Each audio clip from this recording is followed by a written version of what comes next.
Strategiya sizlarni doim foydada olib yuradi. Videoni oxirigacha ko'ringlar.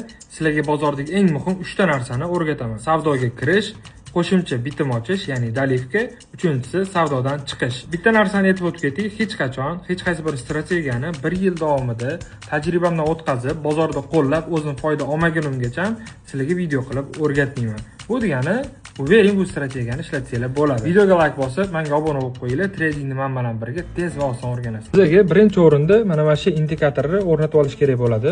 Bu indikatorni o'rnatayotganda nastroykasiga xuddi shu urovlarni kiritib chiqasizlar. Bu yerda urovlarni ko'rsatib qo'ydim. Ana endi kiritganinglardan keyin sizlarda shu urovlar paydo bo'ladi.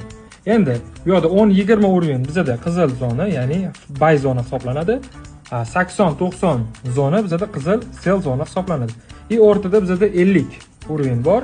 Endi qaranglar. Shuchi kanal maksimumlar har bitta fraktalni 50 ga kelib urilyapti. 50 kelib uriladi, pastga tushadi. 50 kelib uriladi, pastga tushadi. Bemalol bu kanalda savdo qilsanglar bo'ladi. Qachon sell pozitsiyadan chiqib ketish kerak? 50 ni buzib o'tgandan keyin 50 ni ustiga korreksiya beradi. Sell pozitsiyadan chiqasizlar va buyga qo'shilasizlar. Ketdi bu yerda o'suvchi kanal.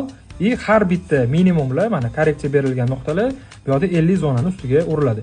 Endi savdoga qatdan kiraman desanglar, mana 50 ni buzib o'tdi va 50 ni ustiga korreksiya berdi. Buy bitim ochasizlar.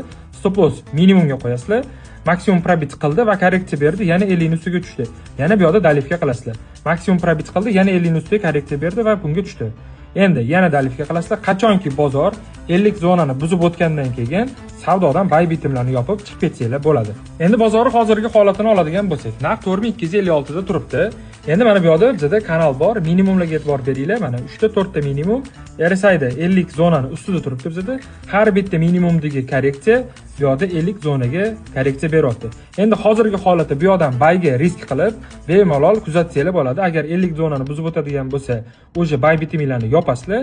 Agar tepaga chiqib ketadigan bo'lsa, katta ehtimol bu maksimumni probit qilib chiqib ketish kerak bo'ladi. Bu strategiya bo'yicha. Shu strategiya bahonasida sizlarga setka gannada ham bitta analiz qilib beraman bozorni. Qaranglar.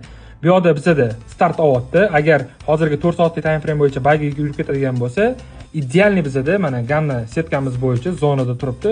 Xudo xolasa mana bu zonaga chiqish kerak bo'ladi. 261 urgan. Bu zona bilan 361 zonamiz bor. Ya'ni eslab qolinglar, 4377, 4438 va 4500 narxlarga xudo xolasa mana shu yerdan bozor start olish kerak bo'ladi. Videodagi analiz bo'yicha hali mana montajlari tugamagan, montaj ketish jarayonidagi сделканы qaranglar. Mana $300 ga shuncha pribel ochilgan nuqta. Mana bularda ham qaranglar. Уже bugun ishlangan pribeldan keyingi holat, ochilgan nuqta. Mana bu yerda. Endi Doynor ekanmiki, hali yopmaganman lekin. Уже $1000 ya'ni dalivka qilib keltirilmoqda ochilgan nuqta. Endi sizlarga qaranglar. Analizdagi holatni ko'rsataman.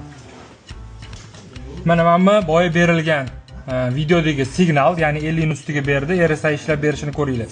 Mana bu natija bo'ladi. Xudo xolasa maksimum probit qilgandan keyin 100% ishlaydi. Mana bu VIP kanaldagi signal. Polni take profitlarni xudo xolasa urdi. Endi oxirgi take profit bizada 4500 bor, 4440 baland.